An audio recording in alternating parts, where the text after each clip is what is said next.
ஒரே நாடு ஒரே தேர்தல் சட்ட மசோதாவை மக்களவையில் மத்திய அரசு அறிமுகம் செய்துள்ள நிலையில் இதற்கு எதிர்க்கட்சிகள் தரப்பில் கடும் எதிர்ப்புகள் எழுந்துள்ளன. பல்வேறு கட்சிகளும் தங்கள் கருத்துக்களை பதிவு செய்துள்ளன. அவற்றை தற்போது பார்க்கலாம். மாநில உரிமைகளை மாநிலத்தில் இருக்கக்கூடிய மக்கள் 5 ஆண்டுகளுக்கு ஒரு அரசை தேர்ந்தெடுக்குது. ஆனால் அந்த அரசை கலைப்பதற்கு தேர்தல் ஆணையத்திற்கு உரிமையை வழங்கக்கூடிய ஒரு மசோதாவை கொண்டு வந்திருக்கிறார்கள்.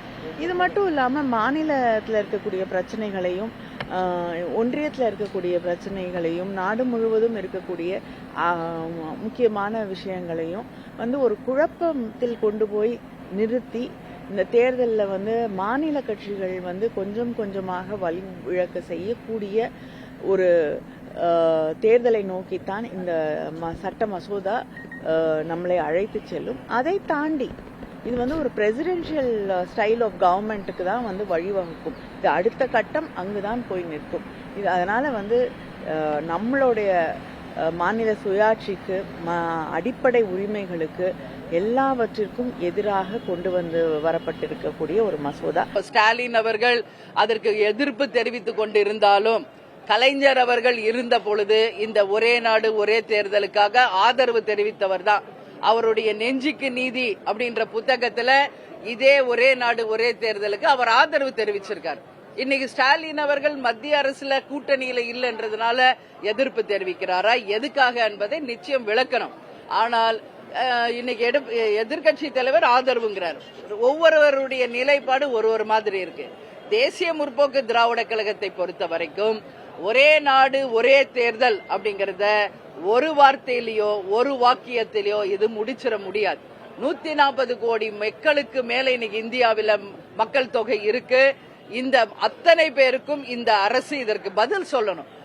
ஏதோ நம்ம காலையில தூங்கி எந்திரிச்சு 10 மணிக்கு முடிவு பண்ணி 11 மணிக்கு ஒரே நாடு ஒரே தேர்தலை கொண்டு வரல. ஜனநாயக முறைப்படி ஒரு முன்னாள் ஜனாதிபதி தலைமையில் ஒரு குழு இந்தியா முழுவதும் கருத்து கேட்டு எல்லா எதிர்கட்சி ஆளும் கட்சி நண்பர்களுக்கு வாய்ப்பு கொடுத்து அதுல பாரதிய ஜனதா கட்சியினுடைய தேசிய தலைவர் ஜே பி நட்டா அவர்கள் அந்த குழு முன்னாடி போய் நம்ம கருத்தை நாம சொல்லி அதன் பிறகு இன்னைக்கு துரதிருஷ்டவசமாக எதிர்கட்சி நண்பர்கள் பண்ண அமளி துமளியில நம்முடைய பாராளுமன்ற சரித்திரத்தில் முதலாக ஒரு பில்ல கொண்டு வர்றக்கே வாய்ஸ் அவுட் நடத்த வேண்டிய நிலைமை ஒரு ஆளுங்கட்சிக்கு.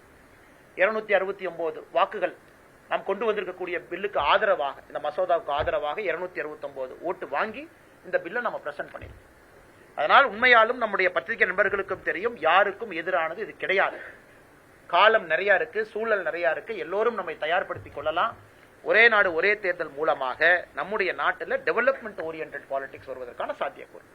இதுல ஒரு மகிழ்ச்சியான செய்தி, டீலிமிட்டேஷன் சொல்றாங்க. அப்ப டீலிமிட்டேஷன் வருதுன்னா கண்டிப்பா பெண்களுக்கு 1/3 ரிசர்வேஷன் வருதுன்னு அர்த்தம்.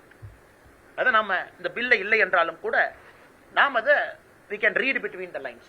324 அமெண்ட்மெண்ட்ல சொல்றாங்க டீலிமிட்டேஷன் எக்ஸைஸ். அதனால் இது வரும்பொழுது மொத்தமாக எல்லாம் சேர்ந்து வருவதற்கான வாய்ப்பு தான் ரொம்ப அதிகம்.